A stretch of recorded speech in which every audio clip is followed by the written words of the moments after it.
V zakonu o dohodnini, mislim, da tega se vsi malo bolj poznamo kot pa druge. Veste, da smo povišali splošno olajšavo in smo znižali progresivnost dohodninske lestvice in sicer samo v 3 razrede, in to je 16%, to je enaka minimalna, kot je bila, ko smo prevzeli mandat, potem pa 27 in 41.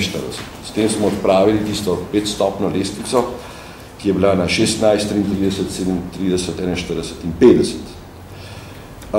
Zaradi učinka, če gledate samo učinek davčne reforme, te davčne reforme je povprečna realno neto plača se povišala za 7%. To se pravi, če teh reform ne bi bilo, bi povprečna realna plača bila za 7% nižja, kot pa dejansko tudi je. Neto plača se je povišala. Kar se tiče pa, vse veste, odvisno je, na katerem nivoju jo gledate. Če gledamo pri povprečni plači, se je dohodnina v letu 2008 znižala za 28% v primerjavi z letom 2004.